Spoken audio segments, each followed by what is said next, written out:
Welcome back to the Capes and Tights podcast right here on capesandtights.com. I'm your host, Justin Soderberg. This episode is once again brought to you by our friends over at Galactic Comics and Collectibles at galacticcomicsandcollectibles.com.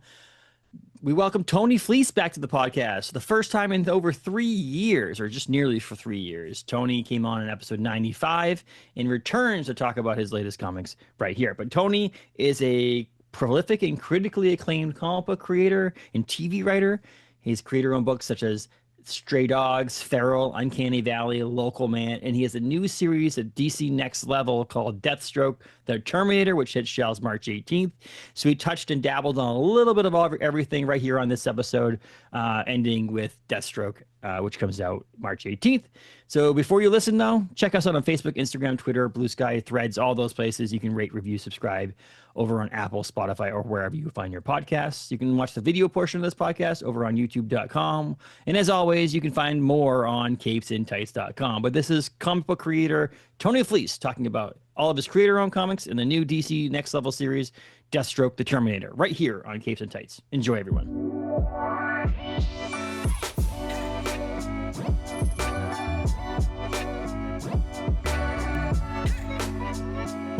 Welcome back to the podcast, Tony. How are you today? I'm happy to be back. I just got back last night late from Emerald City Comic Con. So I'm either going to be slow and sluggish, or I'm going to be so amped from talking to people all weekend. Normally, I don't talk to people for weeks at a time. So it might be that I'm really on my game right now. We'll see. Like a lot of energy because you have no energy. How about that? Like that, you know Yeah. how it works. Like you get overtired. You're like, oh, Yeah. I'm so exhausted, and you're wide awake for hours on end now. But let's start. How was Emerald City? Was it fun? Was it It was great. It's a great people show. Um, the fans that read comics in Seattle tend to like they really read, so I get to talk to people about the books and stuff. And then there's a bunch of good friends out there. I hung out with Aubrey Sitterson a bunch. I hung out with Jason Aaron and Amy Chu and Erica, who does the design on Feral, is a cartoonist, and she was out there. So yeah, it was just great to get to hang out with a bunch of people and catch up. And oh, and I was on the DC panel. It was my first DC Comics panel, and that was fun too.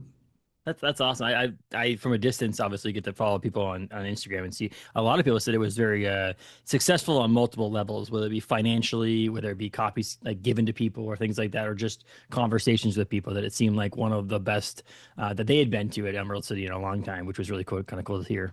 Yeah, the money was good too. I went last year, and I was surprised at how many books they bought. So I like doubled up in a lot of cases this year, and I still sold almost everything. Like I had to ship in a cart. Like I ordered all my books from Image, and then I also ordered from Amazon like a rolling cart because I had to get it from the hotel to the convention.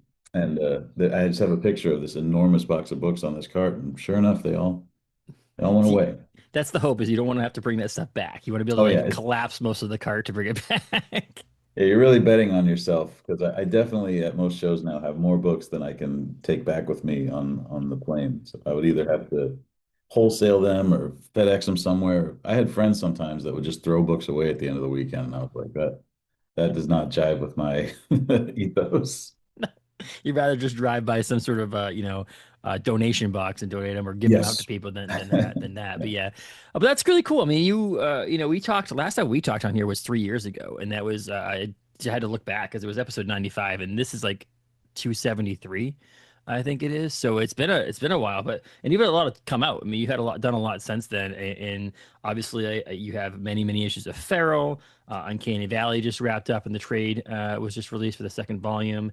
You have the Thing that came out from Marvel, and you're working on Local Man finished up, and then you have Deathstroke coming over at DC. So a lot, and you're in different publishers, and you're in your different different things, superheroes, non-superhero. Like you're a little mixture of everything, including I mean obviously My Little Pony stuff too. Is like you have all kinds of stuff now on your resume on this. Has it been nice to really like jump around and do all these different styles of books over the past couple of years? Yeah, it definitely is nice. It keeps you from getting bored, being able I don't have like two books that are exactly the same, like I'm not doing like Local Man, and then like the Marvel version of like some Marvel shitty character down on their luck. Uh, so that definitely feels good. It feels like I get to stretch different muscles on every book that I'm working on. And then, like just working on Feral for as long as we've been working on it now, it feels nice to be like to feel like we have a zone that we're in, and we sort of understand how to make this book. And it's still challenging every month, but we're having a lot of fun on all the books. Is it more challenging now to find the variant covers to be of horror movies now? Like, I feel like at some point you're gonna run out. Yeah, they keep saying that, but I've always said that I mean, what I love about horror movies is that I will die not seeing have not having seen half of them, like they're always cranking out horror movies because they're the ones that always make money. The trouble is nowadays they don't always do great posters, like the 80s and the 70s, they would have great posters, even up into the 90s. Like we do some like Dimension Films style posters where it's just like the photoshopped heads. And at the time, everybody was like, it's so, that's not scary, it's so corny. But now it sort of has like a charm to it. But yeah, sometimes nowadays, like the posters tend to look very similar. Like we did a long legs poster. It was just like a very high contrast red and black poster. And then I went and saw Primate, and I was like, that ruled. We should do a Primate poster. And it's just the exact same as the long legs poster. Yes. Yeah. I mean, this is funny. So this is a good one for me. Is that the Beneath the Trees, Rite of Spring cover? I had to look this one up because I didn't know what this one was. I was yeah, Serial Mom. And it was actually kind of funny because the actual quote on the top of it came from our review of Rite of Spring, and so I bought this when I was in Florida, which was really cool because they also had the black and white variant for only like $9 too. I was actually pretty. This is like the 21 and 25 variant. But yeah, so like certain ones nowadays, I do feel myself. I like horror movies, and I know a lot of horror movies. There's a few of them that I'm like, I have to like kind of Google and be like, oh, and there's other people who don't know who this is either. I'm not the only Yeah. one, Yeah, but it was majority of Serial people Mom's do sort know. of Yeah, that one's tricky because it's a John Waters movie. It's a comedy. It's not a horror movie. But Beneath the Trees, we were doing all serial killers. yeah, oh yeah, So yeah. so we had more of a theme on that one. It was just kind And of funny. I'm sometimes they're like, comedies. there's something it works out. It works out well. I think that I always love cover A because cover A is like what you get in the book most of the time is what the cover is, and but the variants in those movie variants are a lot of fun too, because they're just the connection to other things that you love. There's not many things like novels, they don't do that kind of things. Like very rarely do movies do that to other things. Like it's like comics, it seems like the one thing that we do that homage thing to, or very very common nowadays, and I love that part of it. It's so much fun. Yeah, well, we had great success with it on Stray Dogs, and I feel like it works best for comics just because the periodical nature of them makes it easier to sort of skirt like legal uh, cease and desist orders or whatever. Like I always say, by the time they would send us a cease and desist, we have already desisted. We're we're ceasing. Well, That's so that's out. I was talking to my brother about it when we were in Florida at this comic shop, Coliseum of Comics, and we were looking at different books and so on and so forth. And I always like to go. And my buddy who owns Galactic Comics and Collectibles in Bangor, Maine, just moved his shop to a new shop, and so he had an 800 square foot, 900 square foot shop, very small shop. He just moved it to double that, and he's so excited. And so when I was down there, I wasn't just shopping. I was also like ears open, listening to what people were talking about, how they did their poll lists, how I was just like trying to like eavesdropping almost, trying to see is there anything you could do at your new shop. And my brother was talking about how he was like, don't you just miss walking into stores and be able to buy the comics that are on the shelf and so on and so I'm like, yeah, but like this is the sixth issue, so you kind of want to be able to get the sixth issue, or if it's a specific cover, you don't want to miss out on that, and so on and so forth. And that's also, why I like these homage covers. It's like you can see them ahead of time. You're like, well, I want that one. And you call your local shop and you put them in my box. I collect it. The collectability there is there. And I see he's like, well, why don't you just wait for it to come back? I'm like, it won't come back. This is it. Like the comics that are on, like, no, very rarely. I mean, you can sometimes reorder, like your LCS can reorder, but it's not going back. That issue or that version of it is not going back into print. So you're not getting a second printing of this cover. You're getting a second printing with a different cover. And so I'm always like, no, you got to be able to call and have reserve that book because you're going to miss it. it's gonna be gone. No chance, second chances a lot of times.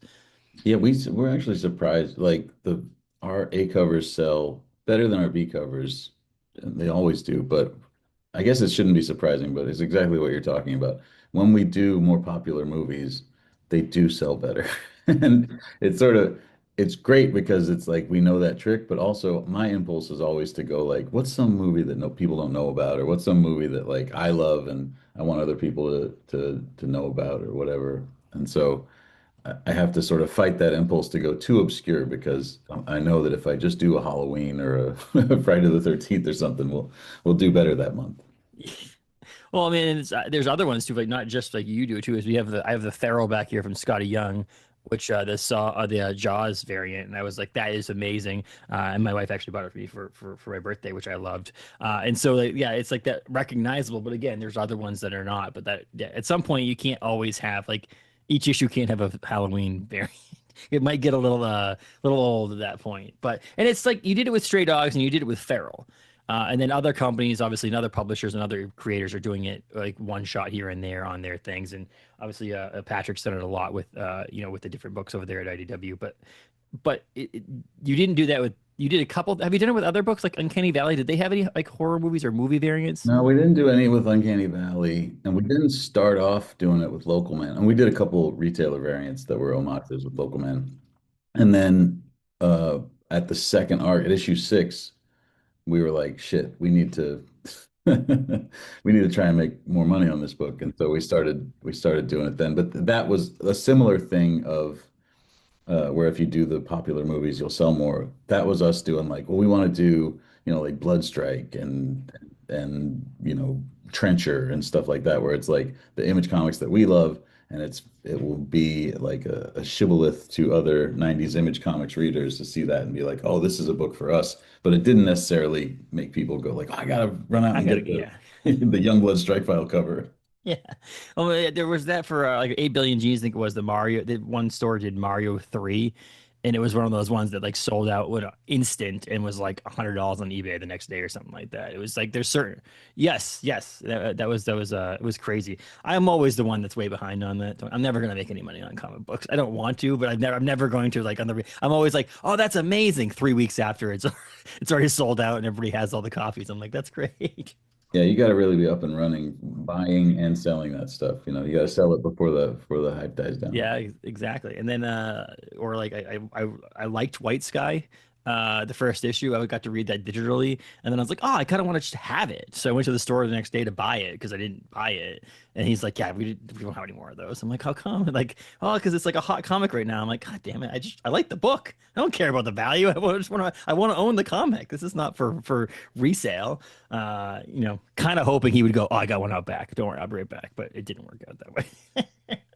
But so I talked to you a little bit before we started about catching up on reading and stuff like that. I wanted to jump in really quick on Uncanny Valley. It was such a fun and unique series that had is it? Are you done with it? Like I know the volume 2 wrapped up, but you don't have do you have any plans eventually at some point to revisit it, or are you done?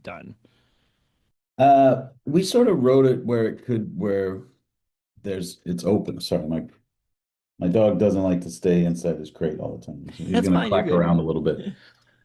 We wrote it so that it would sort of be open-ended.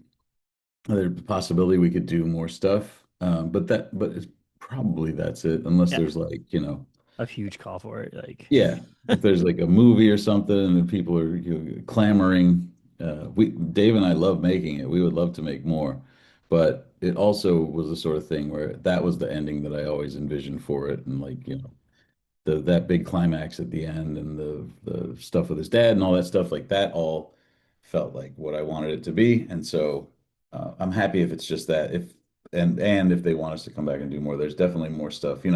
Coming of age doesn't really stop when you're 12. There's there's definitely more stuff to explore with that. And so I'll be interested in doing a little more, but I think it's probably just these 2 volumes. They're going to put them out in a big uh, yeah. complete Collected edition. Yeah, I love a complete edition. I love that because then what that stand second that's on the shelf is when they want more, and so the complete edition won't be completed anymore. It was like the complete edition of like Indiana Jones, all the Indiana Jones movies, and Crystal Skull came out, and it was like, oh cool, I've got the complete edition, and but it was like then I don't need the last movie anyway. Yeah, you're good. Like I'm good without that. No, but it's so like one of the things we talked about Beneath the Trees, and one of the things that Patrick Horvath's done so well with that is it's the artwork and the juxtaposition to horror on it made it like oh, that you want to look at this in the story. And I felt like with you and Dave and this Uncanny Valley was like the artwork was like a lot of what I showed up for. I love your writing, but like when I turned the pages, I was like, how is this two styles of artwork going to work on every page and how amazing it was? And then the story itself blended so well together with it that I just like I plowed through that when I read both volumes, and I was like, my brother, who's just basically big two, like he just reads big two comics.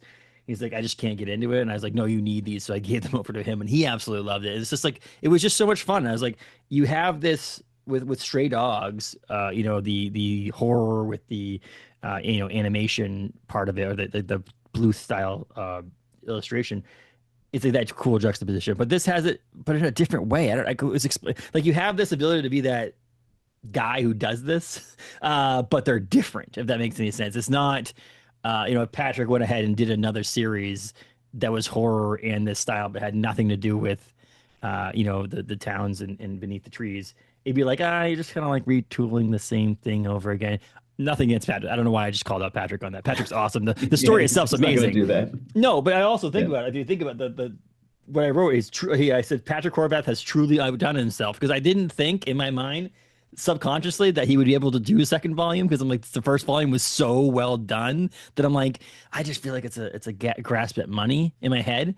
And then I read the second volume and I was like, dude, I was so wrong. I was so wrong. But I felt the same way. I did not think it was just a money grab, to be fair. Like I know Patrick, I know why he was doing it, but I did think the first one was great, and I was just like, what are they going to do? And then when I read the very first issue of the second one, I was like, oh, this makes the last one better. Like it's not just that they managed to figure out how to do a good follow-up. Like he's building a thing and putting this part into it makes the whole thing better. Like it's a piece that you didn't have, and now it makes it better. And then when you get to the end of that second volume, that issue 5 and 6 is like fucking psychotic. it's Like it he, was he like I goes don't like crazier than he's ever gone before. well, part of me also goes, I always hate this, when I have this conversation about certain creators where I'm like, fantastic writer, fantastic artist, and like how your mind works in a way that I'm like, how the hell did you even come up with this idea and then be able to execute it, both story and illustration? I'm like, it's not fair. Can you pass some of the talent along to other people, please? Like, this is not, I mean, and he's an amazing person. So, like, there's on top of that, it's like not even just like I wish he was a dick so that I could just be like, oh, he's a horrible person. So, like, comic book's great, but he's horrible. No, everything's all great. So, it was just, it's amazing. Patrick has a confidence, and I think that's part of what it takes. I'm not a confident person by nature, but creatively, I have a confidence in when I know what it feels. I know like it's like you read Local Man, right? Crossjack's power is like when he aims at a thing, it clicks in almost like a video game when it like it vibrates in your hand. It clicks in when it's gonna hit the target. And I have that thing with a lot of times, hopefully most of the time, with when I'm creating creator owned stuff, when I go like, if it looks like this with the realistic backgrounds and the cartoon characters, but it has the heart of like a coming of age story, a story about a strained family and a broken family coming back together. That feels like a thing, and like that. And even though they don't make comics like that, I feel like I that actually works, like, and you feel it like click in like that. And I felt that way about Stray Dogs, and I felt that way about Feral, and it just sort of like, and obviously Patrick, when he drew that sketch of that serial killer bear, was just like, oh, like that's what that is. I feel what that is. I'm guessing for a while there, your Stray Dogs run, and then like Patrick and Beneath the Trees, you're going to be compared to each other in the sense of taking a childish thing and making it into something a little bit scarier and a little bit horrible.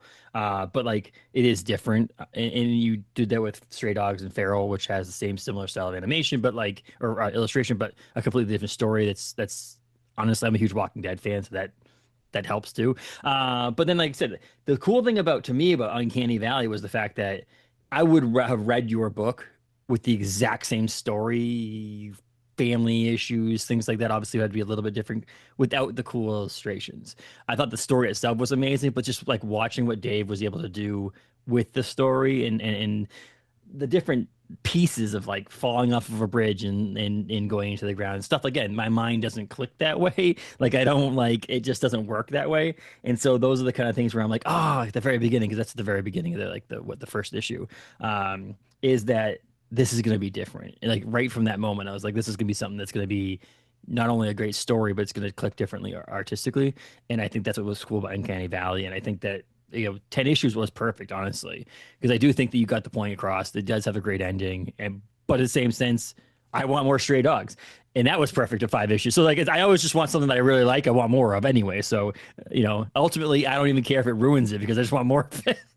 I could have done a couple more issues of Uncanny Valley. Like I feel like we could have stretched out that ending a little bit and done, another issue or two. If we had that big crazy battle, and it would have been fun to do like almost like a Helm's Deep or something, where like that goes on for a whole issue, and you just get to really like you get like the sugar pop of it when it first happens, but then it would be fun to get to like go into that battle and have like people yelling back and forth, and that sort of thing would be fun. I could definitely see doing more that way. But yeah, the the story as it stands definitely feels like we closed the loop on it. I just have a lot to say about cartoons, I guess. Like I draw cartoony. I grew up everyone in our generation grew up watching a lot of cartoons, but I always tell people I had younger siblings too. So even if I was ready to stop watching cartoons, I was still watching cartoons through them. And so I feel like I have a lot to say. And also it feels sort of like an unexplored part of of comics, like animation is its own thing, and I feel like sometimes they explore animation and animation, but we're so close together that you can do stuff like Uncanny Valley where you can draw a Roger Rabbit and have it look, like the thing. And that was something else that I had, we hadn't seen anyone do before. We'd seen even in the Roger Rabbit comics or like the Cool World comics or Slapstick or any of these ones where it's like a cartoon and a person. Nobody had really done a realistic character and a cartoon character that way in a way that it looked like where it was convincing.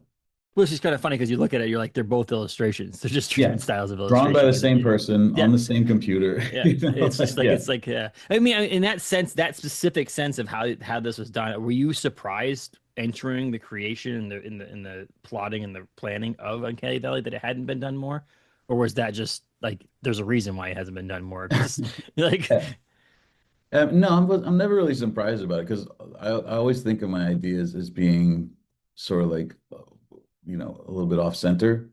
And so I'm more excited that it hasn't, I'm just like, oh, cool. Like this doesn't exist that I can think of. Let me figure out a way to, to make do this big thing.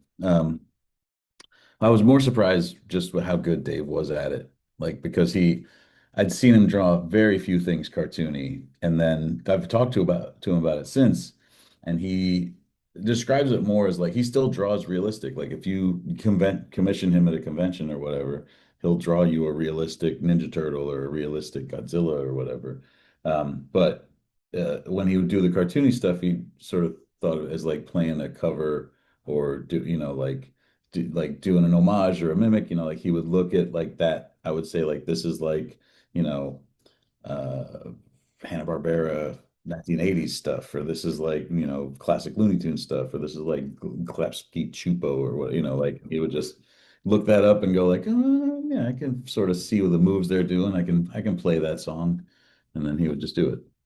And I've talked to people who are voice actors too. I've run panels at conventions where I've had to interview voice actors, and there's some people who have done Bugs Bunny or any of these other ones, and they feel like if they do an original voice for a new cartoon, it's an original creation. Whereas if you do the voice of Bugs Bunny, you're just emulating what you, yes, exactly. And you're just trying to do the best job you can doing that person. And so the same thing I could see is like if you're trying to emulate Hanna-Barbera, you're just trying to do the best Hanna-Barbera style illustrations that you can. I would love that. Thinking about it now, like the Dave Watcher, like a realistic Ninja Turtle or something like that with like me as the animated person in front, Right. like I'm the animated Yeah. person, not like the switch of what it would really be like, and if a Ninja Turtle showed up here at this moment. But yeah, it's fun, and again, this continues. Like if you think about Feral. Stray Dogs and Uncanny Valley having this, using cartoons in a more deeper meaning in animation and these like I don't know, say bubblier cartoons. Feral's like that too. I mean, you have this beautiful little kittens who it turns into a horror story fairly quickly in the first issue, and has gone on for more. I mean, do you have? Like I said, you're in the what fourth volume right now, We're drawing the fifth volume fifth right now. volume right now. I mean, Fourth one just came out in stores. so you have plans. Obviously, that's what 25 issues, something like that. I mean, are you planning? Do you have in your mind 50 issues worth of story, or do you have like do you do 5 issues at a time and then just go from there, knowing that I know it's an ongoing, but like, do you have a plan for the end? Or I'm not saying I don't want it to end, but do you have in your mind how this will end? Yeah, I have a plan for what the end is. And we have also a plan for sort of like big moments that happen throughout and sort of like different areas we want to explore, and different things we want the characters to go through and characters we want to introduce and stuff. So yeah, we have plans for all that. It's not like a Jonathan Hickman chart that has the has all the issues broke down. Or like I talked to James Tynan like a year ago, and I was like, "You're gonna do 100, something's killing the children," and he told me what every fucking issue was, and I was like, "God damn, this guy, like he really has it figured out." Yeah, I mean, My yeah. So yours is a little different. It's I have the quote unquote 100th issue, but then you have the big points that happened in between, but not the small points that happened in between those big points. Yes, yeah, I have and he does too. It's not like he has them all written out, but I have uh, I know what happens at the end. I know what all these moments are, and I know like about where I want to hit them, and we're hoping to do 60 issues. That feels like a cool number. Um, but then part of me also wants to like get to 60 issues and have people go like, "No, you can't leave," and then we go Yes. like, "Ah, we'll do 100." Yeah. Like, Well, I feel uh, like you need to end it like Kirkman did and just like end it a on issue surprise. 57. I feel like we get compared to The Walking Dead so much if we did the Kirkman ending where we solicited fake covers and surprised people, it would be one step too far. It Also, was funny. you get the that last push where you get people excited again, where you're like last 5 issues, last 4 issues, everything comes down to this. I know when I'm watching a TV show, I'm excited for that second to last episode because I'm like, this is where it's going to get crazy. Crazy. Yeah, to wrap everything. I mean, I just saw the schedule for the boys, series finale, and at the very bottom it's a series finale. I'm like, that means that this season is going to be extremely watched. People are going to because it's the end. You want to see how this is wrapped up and how this ends and things like that. But yeah, it would be a little bit too close to home on that. Ending it randomly. I still remember the day that I walked into. It was a different shop because my buddy's shop hadn't opened yet, and I had walked in and said, "I'm gonna get my pull list," and I was pulling The Walking Dead, and I got my stuff, and I was oblivious to it. I wasn't on the internet at the time, wasn't doing any of this stuff at the time, and I was just the guy walked in behind me and was like looking at the shelves, and there wasn't any because all of the pull customers grabbed them all. They were already in the box. It's a small shop, and he's like, "You don't have any more? You just opened." He's like, I tell you," and he was coming in there for the value of the last. Come to find out, the comic book's like face value, if not less than that. Now it's not worth a bunch of money, but it was just kind of funny. He was like looking for that. Oh, I'm gonna make a bunch of money off this last issue because people didn't know it. And then I'm like laughing. I'm like, I remember seeing the solicitations for the next 3 or 4 covers, and I'm like, that's so funny. That was such a great like surprise. Kirkman, real smart. He's a very canny businessman. We just did they did an Invincible month where all the Image comics could opt in and do Invincible covers. Where like we did a Feral with Battle Beast cover, uh, and line wide, I saw they sold like a 500,000 or like a 250,000 in just Invincible covers. So that guy's really got the touch. We sold a ton of that Battle Beast one, like a real blessing. He's a sharp dude, Robert Well, Kirkman. well, so he tricked me into not tricked me into it. I love them because they're fun and they have the back issue, the back matter, and the colorization of the deluxe editions. But from issue one, I started rebuying. I mean, I have 95% of the original run already, but like I wanted to have this other ones. And then I thought to myself, we're approaching in the next year, maybe 18 months, we'll be at the last issue again. And I'm thinking to myself, I'm like, he's been riding that ability to just have people buy it again. I'm like, what's next for The Walking Dead after this deluxe comes up? Is it deluxe super edition or they're all hardcover? Every single issue is in Yeah, hardcover. deluxe And collected seems pretty like a pretty smart I'm move.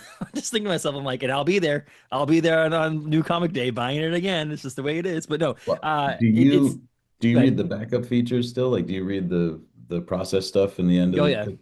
is it still like that far into it? I figure like he would run out of stuff to tell you about it. He's It's still not as much as the beginning. There is still some, but it's definitely the first 15, 20 issues was amazing. It was so cool to see.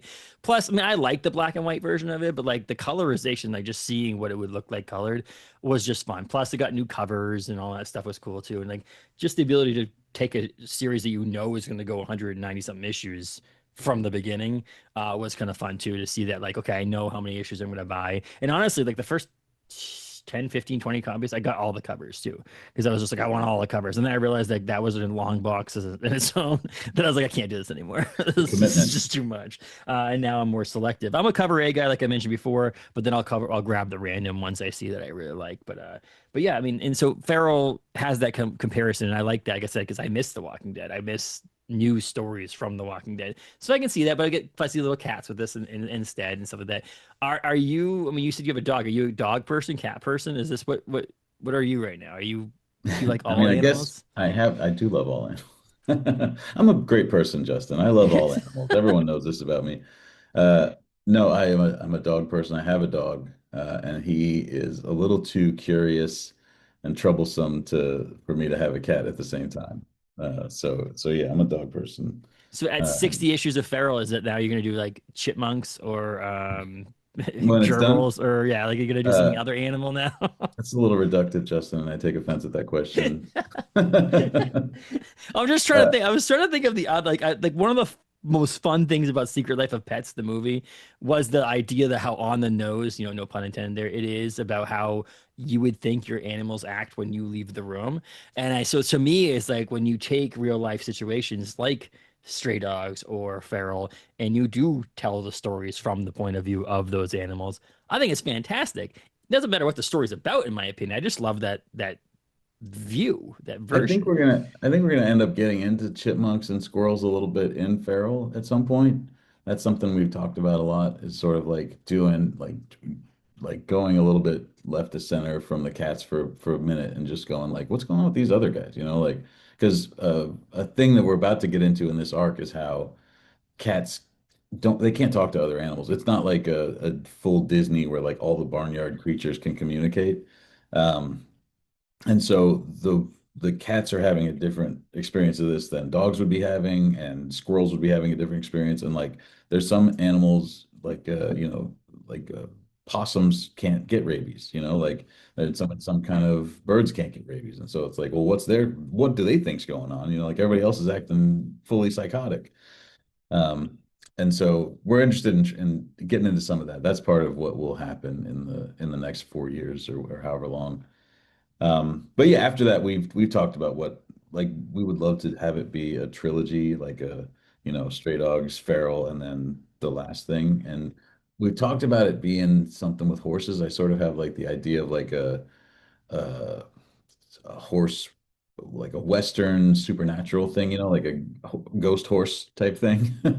And that would tie it back to the ponies where from whence we came. And, that feels like a fitting, little bow to put on this. That would be like just a one Small volume. one, yeah, yeah. It's funny because it does. I mean, the success of Stray Dogs, I'm guessing at the end of that and Dog Days even was that I wish it was 10, 15, 20 issues, I'm guessing, because you could have done more. But like now being able to start Feral from the beginning, being like, we're just going to go until we can't go anymore, obviously is much better for a lot of us who want to pick up it every month, pick up that story and find out what happens next, which is great. So we have that still. I mean, Local Man, you and Tim were like stretched a little thin there when you guys were doing local. Like you had Local Man going. Tim is one of the busiest people in the world right now. He's got his hands in everything. And then obviously you have multiple different books going on at the same time right now. But like the Feral seems like it's that little horse that little engine that could, I should say. You said horse. I'm now thinking horses. Because it's like it just keeps going. I'm excited for the next issue, which I'm really pumped about. And Trish's artwork and Tone's artwork is fantastic, and the story's great. I'm excited for that to keep going. Yeah, What me? that one's it doesn't run on its own. But it definitely we've been doing this long enough now. Like, we've done almost 30 issues together, this team, between the two books.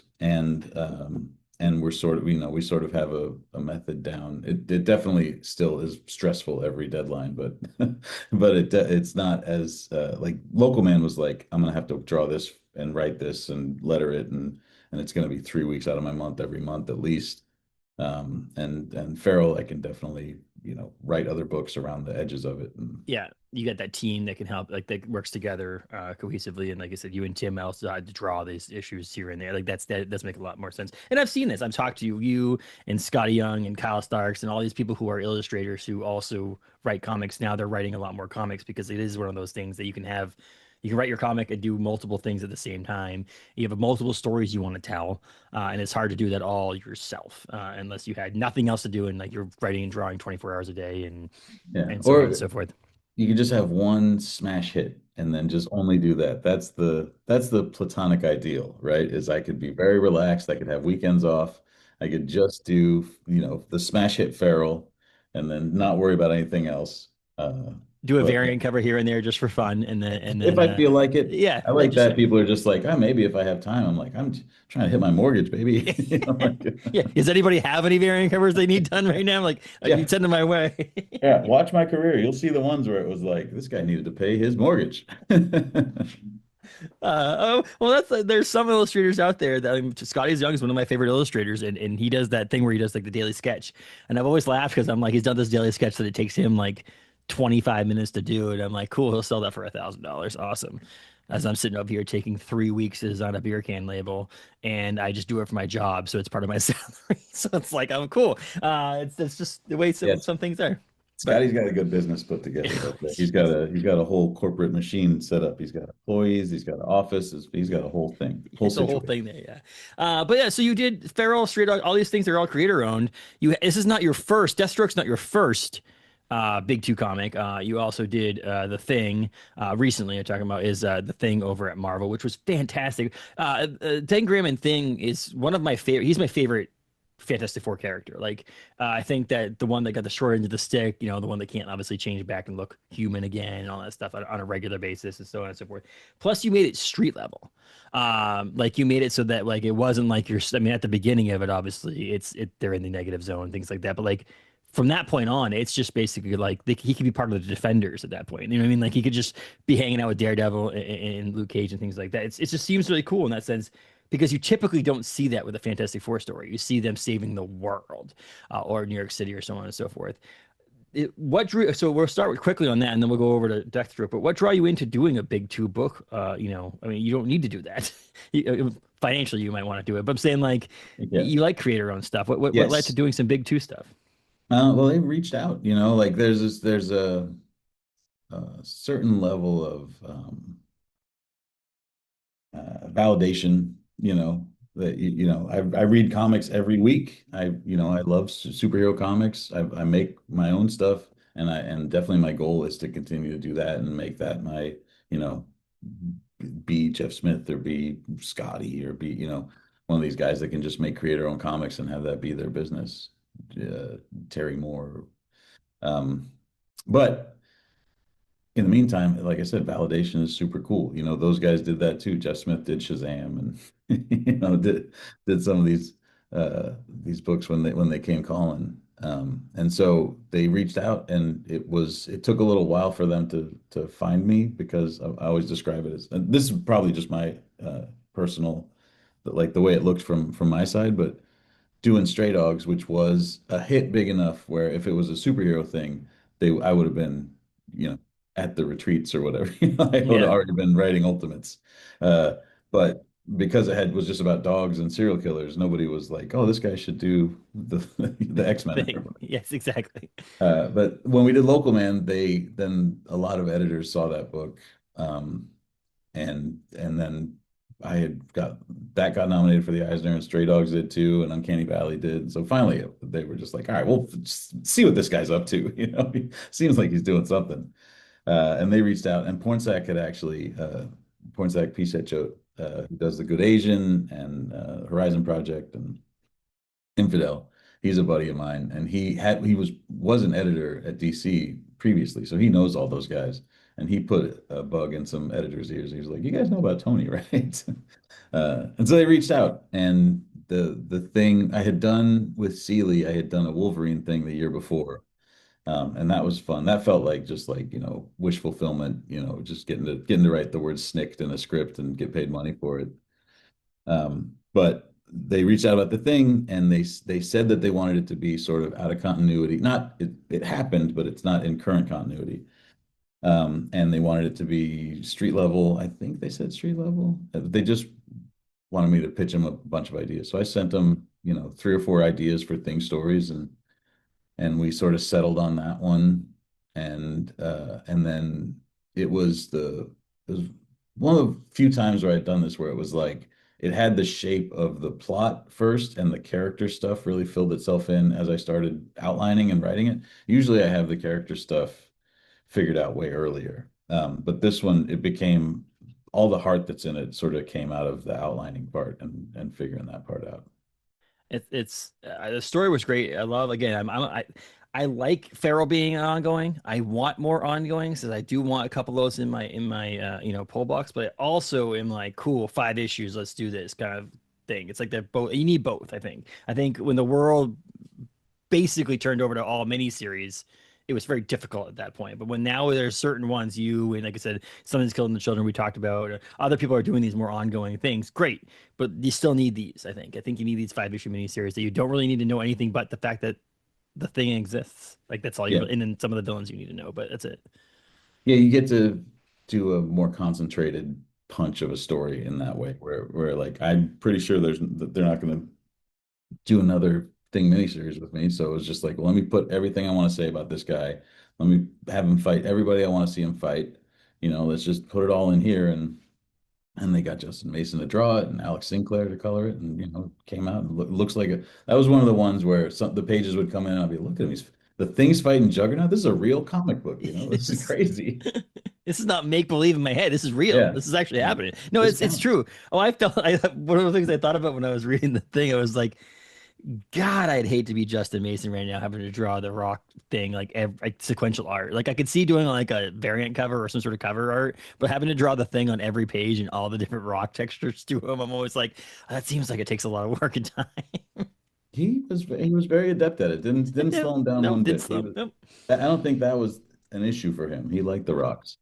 Uh, I'm And trying to you think also of got the what. ability that you're outside of continuity, and it's not outside of continuity, but outside the main storyline right now or that moment. And so you also got the ability to use not basically whoever you wanted, but really whoever you wanted because it didn't matter at the time. It wasn't inconsequential. It was inconsequential to the bigger story. Where sometimes if you're writing a certain specific offshoot of the thing, you have to be like, well, these characters are actually over here right now, so you really can't touch those characters. This was There more was like, there was some of that. As soon as we started putting specific characters in certain places, that's when Tom Brevoort clicks in and he can start to circle and sort of like pinpoint exactly where you are in the timeline. So after I wrote like the first issue or two, he was like, "Well, uh, Titania wouldn't be here yet because this feels like it's pre-Secret Wars." And then later is like, "Well, Lecter wouldn't be here because she's dead during this period." And he's like, "Sandman couldn't be here because there's that issue of Marvel Marvel team up where him and Thing are buddies. He wouldn't be fighting the Thing." So it was fun to sort of like, I was going through all my official handbooks and looking at my John Byrne Fantastic Four and stuff. And but nobody can compete with like a Marvel continuity computer like that when it comes to I'm just going like, wouldn't it be cool to see her, Elektra try and kick things ass? And he's like, well, she's dead. We all she remember. did that. Yes, Famously one of the exactly. most dead characters ever. Yes. It seems like it'd be a difficult thing a task to take on because of that. Like, but it does seem like there's enough people now up higher at but Marvel that can say this, that, and the other thing. And I remember hearing stories about other people jumping into Big Two and saying, "I really wanted to do this," and there was an obscure character they wanted to use, and like you can't touch that. And they're like, "But they're not in anything else." And then they made them think, what's going on? Where are they going to be here? Like, what am I going to be able to see this character somewhere else, or is it just that they don't want to touch this character in general? And I remember Kevin Smith was talking about that in one of his Marvel or DC things. He was like, I can't use this character, and he's like, I want to know why. Why can't I use this character? This is ridiculous. But so you had a good experience with it. The book was nice. It came out in trade in January in the collected edition, which is really cool. It hit shelves. And but now DC comes calling? Is that how it worked right afterward? Right afterwards, they're like, "You did such a great job with the thing. We want you to do Deathstroke." Is that Yeah, I don't think they read the thing. I think it was from this. It was the same thing as what got me the thing was that we always say that not a lot of people read Local Man, but everyone who did was a comic book editor, and so that has worked out for both Tim and I that we've sort of gotten jobs off of that book. And so, yeah, so they did come through and ask me to, but before they knew what what's it called? next Next level? Level? Yeah, Yeah. DC next level. Yeah. Before they knew what like Next Level was called, they just knew that they were putting together some sort of like B-list characters, maybe C-list characters with interesting creators and trying to do like a absolute type move, but without the full brand new universe, like in continuity, but behind the scenes do the same as they do with Absolute, where it's just like get cool creators, let them do something interesting. Um, and so yeah, they reached out and they gave me a few, like a list of a few characters, and I came up with pitches for those. And Deathstroke was the one they were like, yeah, that's we could definitely sell that book. And so I just started putting my head down and figuring it out. And then we looked at some artists, and they were like, what about Carmine? And I was like, well, he's a genius, that would be great. I loved his Marvel work, and I loved his more recent, like his Absolute Superman stuff and his Flash stuff. But then I think what he's doing on this is like he's definitely trying it feels like he's trying to prove something, or he's just drawing such over the top crazy action stuff in this book, and then like the scenes that have heart, he's able to play them with such a gentleness, which seems weird when you're talking about Slade, but it does have like like when the movie slows down, you need a moment to catch your breath. He can do that too. He's like a all around, he can play all the parts. It's so I've read a little Deathstroke. I've obviously seen Deathstroke on different iterations of things and stuff like that. But like, do you have a history? Like, is Deathstroke one of those characters that you knew already a lot about, or is this something that like you knew the hits, but you had to do some more research to actually Yeah, I craft knew a the script for it? hits. I had to dig in and read the rest of it. But yeah, I knew Teen Titans, and I had read some of the 90s book, like in the 90s. And then I had read I read most of New 52 actually, because they kept like I was buddies with Kyle, and I was like, I want to see what this is. And then I love the artwork on it, so I kept reading that. And then I liked the twist that he put on it. And then they replaced him with Rob Liefeld, which I felt bad about, but I love Rob Liefeld, so I was like, well, see what this is about. I'll hang out here for a little while longer, see what's going on here. Um, and then the Priest run, I had read a little bit of that, but I hadn't read all of it, so I had to dig back in and read all this stuff. But I knew the basics of him, and I knew like the idea of taking the scariest guy in the DC universe and making him like actually scary and making him, you know, we talked a little bit about, that scene with Al Pacino in Once Upon a Time in Hollywood where he explains like if you let your hero get their ass kicked by some young guy, that he's not the hero anymore. He's just the he's the villain of the week. Um, and so we talked about that. We're like, well, he's not going to fight teenagers in this thing, like we're going to have him go up against other assassins and go up and do assassinations and do the scary stuff and have that be what this book is about, and actually like make it so that when we finally do have him come up against a Teen Titans or characters like that, other DC characters, when they're horrified, they should be horrified like they were, like when he shot Impulse in the knee, or when he kicked the whole Justice League's ass in Identity Crisis. Like when they see him after a couple arcs of our book, they should be like, "Get out of here!" Like if I'm not Superman, I need to run the fuck away from here. Yeah.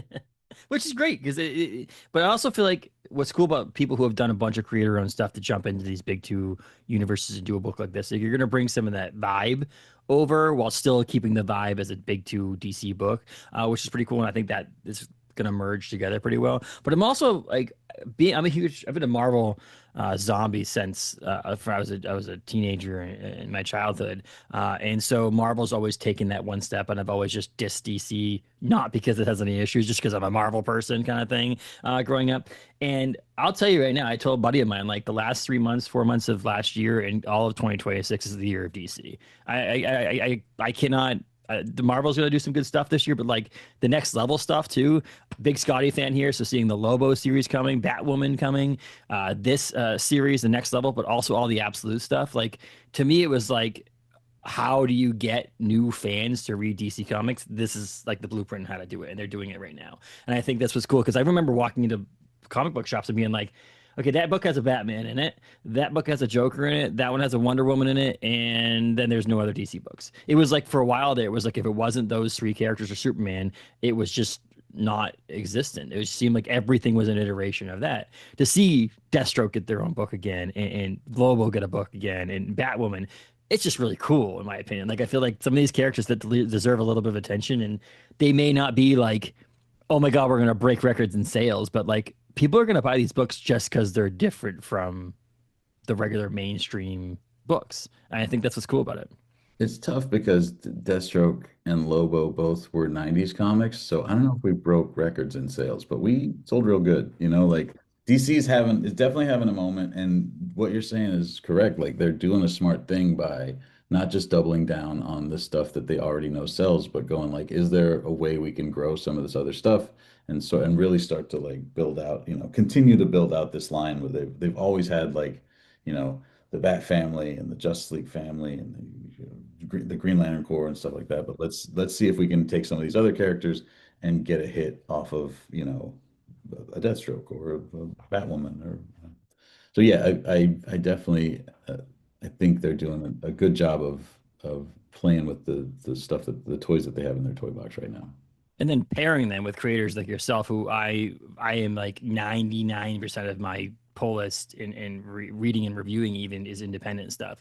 And so the independent creators are the ones that I know more about than I do the big two people who are like solely in the bullpen there.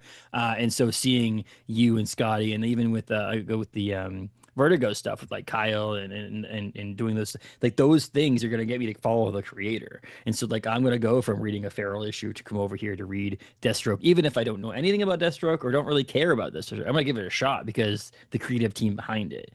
And I think that's what's really cool too, is not only you getting a character that you might not hear a lot about, but like you're also hopefully pulling some independent people over to your buying your DC books every week because of that. And I think you mentioned that too. Like that's the point. The point is well, lesser known characters or characters that don't get as much attention, and putting in some creators that are been like proven to do stuff on the independent side.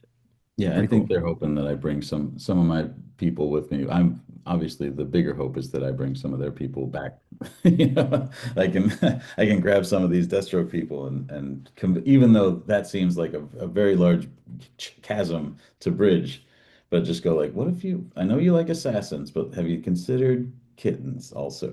Like, have you considered what it might be like if a kitten was really frightened? Well, maybe there's a stepping stone. Maybe it's okay, assassins, and then they go read Local Man, and because they like Local Man, then they go over to kittens and rabies and stuff. Like maybe there's a level. Then you get multiple purchases of those things now. But no, it's true. I think that, and also now you get to add it to your bio. You get to add like we've written for Marvel and DC. You have that ability now, that clout that comes with it as well. No, I just thought it was really cool, and I thought Deathstroke, a cool badass character. I guess the same thing with some of these other characters that are coming out with on this next level stuff. It Was really cool. definitely it definitely has given me like my 1990s like the shit that I like that went into local man, like all that Image Comics, like over the top stuff. It's letting me get out a lot of that stuff in a way that feels appropriate, where it's like this is a story where this fits in perfectly, and let me just go, over the top crazy. Let me have him blow stuff up. And I want, I'm always putting in the scripts to Carmine, like this should be a huge shot, this should be, like really show off this thing, let him go, let the art go crazy. Do you feel like you've come a long way? I mean, you have My Little Pony, and now you're drawing, you're writing Deathstroke. I mean, like, is it like Yeah. it's a lot different? It's a lot different, or It is different, yeah. I mean, the fundamentals are similar. I guess this you still type panel one, page one, panel one. But I'm definitely, I think I'm the only My Little Pony artist to write Deathstroke so far. so You far. know, Hey, you know, it's a I hope I'm the long tip of the history of sword. comics. Yes, Yeah. hope it's more. But that's pretty cool. So March 18th is the first issue of Deathstroke, the Terminator, which is part of that next level thing, like I mentioned. And it's cool because they're coming out like I think both of them are actually coming out. Lobo and Deathstroke are coming out on the 18th, Yeah, I believe. and Yeah. Batwoman all the same In day. Batwoman, yes, sorry, in Batwoman too. I keep on forgetting that one. But then you've had trades, like I mentioned. You had The Thing drop January 20th. Uncanny Valley's second volume came out February 3rd. Farrell's fourth volume just came out March 4th. And then Deathstroke hits on March 18th. So you got some stuff for people to read and enjoy and stuff. Plus, you've had things like you did some Twilight Zone and other stuff too. You kept busy on other stuff too here and there. You did the Marvel sweat. Is it the they didn't do this swimsuit one? Did Yeah, both of so, those, yeah, yeah. yeah, With with Tim. Tim, yeah, which is pretty awesome. Tim is fantastic. Godzilla was great, has been great. All that stuff's been great too. Like with the Tim's been dipping his toes into too. But Revival is one of my favorite comic book series of all time. So there's that too. We're cooking up a new thing together right There you now go. See, there you that go. we're very collaborative the same way that Local Man was. So yeah, we're always in touch. We're working together. Twilight Zone's not out yet. That one is still just in solicits. But that's going to be really beautiful too. That's Andy Price is drawing that, who is another My Little Pony. When they came to me about that, they were like, "Hey, would you be interested in doing Twilight Zone?" And I was like, "Well, this is IDW. It'd be cool to do like to get the pony people and get them to do something completely different." And so I reached out to Andy, and they reached out to Andy, and so we're doing a like a very one that you when you look at it, you won't be like, "Well, these guys both made My Little Pony comics."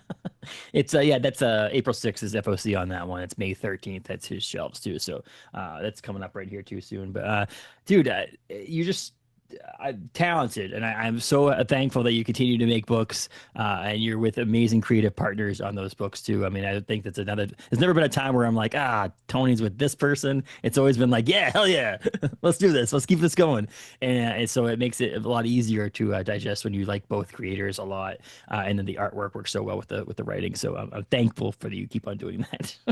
Yeah, me too. I'm fortunate. I've haven't been stuck with in too many situations where it's just like, oh, I'm just gonna have to put my head down and push through this comic. Like I on the team that works on Feral are some of my best friends, and Tim's one of my best friends in comics, and like it's just nice to be able to go and make your living making stuff with your friends. And then like Carmine and the team on Deathstroke are great, and like I love communicating with them and working with them. And I did this X-Men book with Andreas Genolet last year, and that guy was like I was a fan of his work before, and then he turned in what I think is his best stuff like on the book that we did. Yeah, it's I love doing this, and I feel very fortunate that I get to do it at the level that I'm getting to do it right now, and also with the people that they're sort of that I'm getting to work with. That's it's just fun. It's just it's great to see your name on the cover of things and see a variety. Like I said, it's not the same thing over and over and over again. And again, those people who only read Marvel got a chance to do it with a couple of things like the X-Men thing that you just mentioned and the Thing, and then the DC fans are now going to be able to do that with Deathstroke, but also continue to get Feral because that's what you have right now going independently, right? Yeah, Yeah, that's yeah. the Farrell's the only yeah, because it ongoing one Uncanny for me. Valley just ended, and yeah, I'll listen to it. I'm doing But like politics, Justin. I go to where I go meet people where they're at, and then I bring them over to my cause. that's the way it works. I mean, I listen, and like you said, it's like you're going to do it and you did it. But if you can make money doing Feral and all those other things, you might just continue doing that. But if they keep calling and want you to come back to DC, you'd likely go do that too. You don't have like it is, but we're all come. That's what's cool. They're all on the same shelf. They might be next to each other on different shelves, but they're all in the same store in the same area when they come out. So hopefully Yeah, you and can they're find not them there. so. I mean, they're all like pulp adventure comics. They're not so different. It's not like I'm Jeffrey Brown or something where I'm doing my comics about being a dad or falling in love or whatever. They're like, "Have you thought about Deathstroke?" And it's just like, well, I could see a way to bridge these two things together. You're not you're Like doing it's like. you're not doing like your historical or like real life traveling comics, and then all of a sudden, out of nowhere, someone's like, "Dude, Deathstroke, this is amazing. You just wrote about war torn countries, and now you're talking about fake people killing each other. Yeah, let's do this." Yeah. Is there a way to make the work that you just did less important by doing this new work?